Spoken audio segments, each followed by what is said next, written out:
Assalamualaikum warahmatullahi wabarakatuh. Gimana kabarnya anak-anak kelas 6 Min 2 Sidoarjo? Baik-baik semua?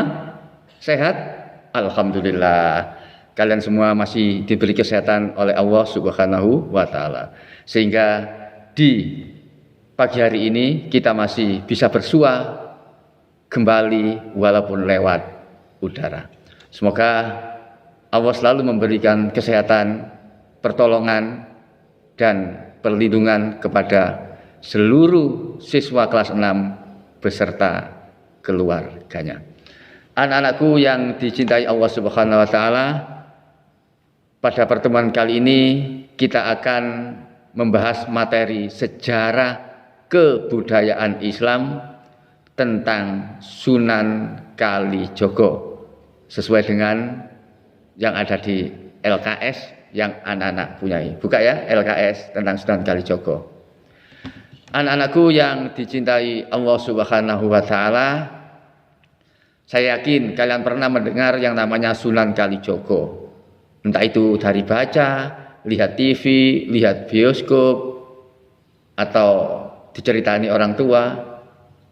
Saya yakin kalian sudah pernah mendengar nama Sunan Kalijogo. Tapi pada hari ini Pak Darmaji ingin mengingatkan atau lebih memantapkan tentang ingatan anak-anak kepada Sunan Kalijogo. Anak-anakku yang dicintai Allah Subhanahu wa Ta'ala, Sunan Kalijogo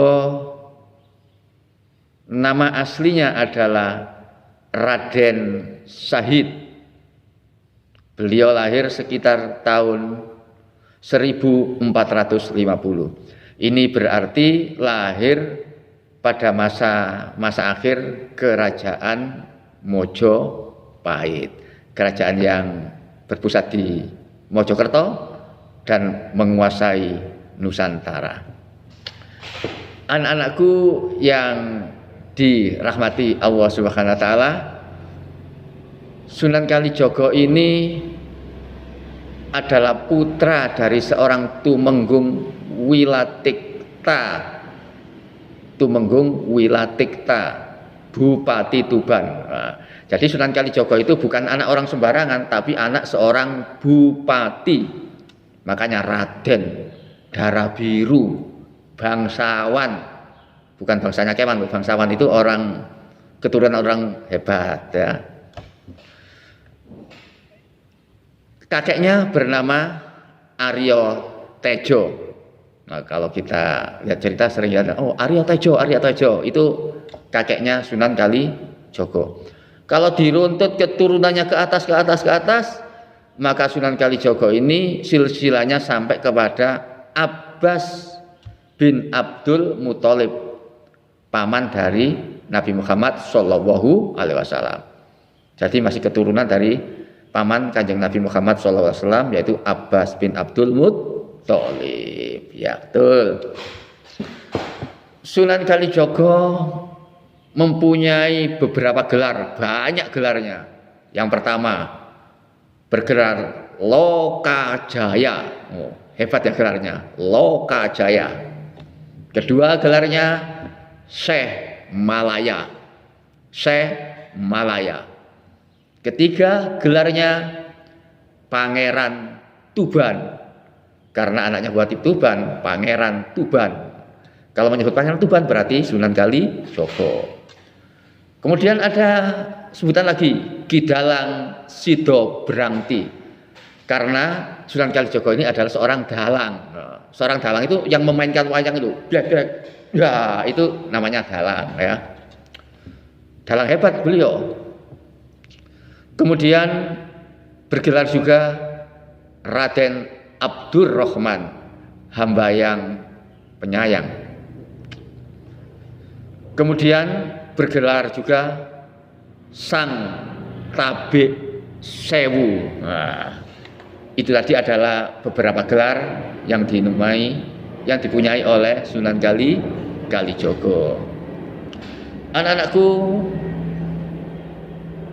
menurut para ahli, nama Kalijogo itu yang pertama berasal dari kata-kata Kodi Zaka. Qadhi itu adalah hakim, Zaka yang suci. Jadi Kalijaga itu adalah hakim yang suci. Karena Raden Said ini dulu pernah menjadi hakim di Kesultanan Demak. Dan hakim yang jujur, yang nggak bisa disuap, yang adil, bersih. Nah, dinamakan hakim yang suci. Anak-anakku yang dicintai Allah Subhanahu wa taala, Sunan Kalijaga ini sejak kecil di Tuban disuruh orang tuanya untuk mengaji, berguru pada ulama, belajar Quran, hadis dan akhlak. Kemudian beliau merenungi apa yang dikaji dari gurunya. Di dalam Islam itu disuruh adil, disuruh saling menyayangi, tidak boleh sewenang-wenang, harus baik kepada orang. Dia merenung. Dihubungkan dengan daerah sekitarnya. Kok daerah sekitar saya itu banyak rakyat miskin? Kok enggak adil? Kok yang kaya makin kaya, yang miskin makin miskin, yang kaya kurang suka membantu yang miskin? Akhirnya dadanya berontak, Sunan Kalijaga berontak. Gak kuat kalau gini saya lihat kesengsaraan rakyat. Batinnya bergelut. Kemudian Sunan Kalijaga akhirnya mencuri beras yang ada di gudang kabupaten, beras yang ada di gudang kadipaten, di Lumbung dicuri, tapi tidak dibuat sendiri, tidak dibuat untuk hal yang jelek. Beliau mencuri beras untuk dibagikan kepada masyarakat yang kekurangan, masyarakat yang miskin, masyarakat yang tidak punya. Karena ketika itu banyak masyarakat yang miskin, apalagi kalau musim kemarau, banyak sekali yang miskin, nggak kuat hatinya. Beliau mencuri yang ada di gudang kabupaten, malam hari dibagikan kepada orang miskin. Ayo ini bagi. Yang terima senang, aduh alhamdulillah dapat beras gratis, dapat sembako gratis. Siapa yang ngasih kok tiba-tiba ada di depan rumah? Nah gitu ya. Akhirnya pegawai kabupaten, loh kok beras-beras ini banyak yang hilang? Diselidiki, dicari oleh intelnya kabupaten. Diketahui yang menemukan adalah bahwa malingnya adalah Sunan Kalijaga. Akhirnya Sunan Kalijaga disidang, kemudian dicambuk, dipecut 200 kali, diisolasi di dalam rumah, ditahan di dalam rumah, nggak boleh keluar beberapa hari. Setelah hukumannya selesai, Sunan Kalijaga melarikan diri, minggat jauh entah kemana. Kemudian di suatu tempat, yaitu di hutan Jatiwangi, di situ ada seorang perampok yang terkenal yang bergelar Lokajaya. Perampok tersebut suka merampok orang-orang yang kaya, tapi yang pelit.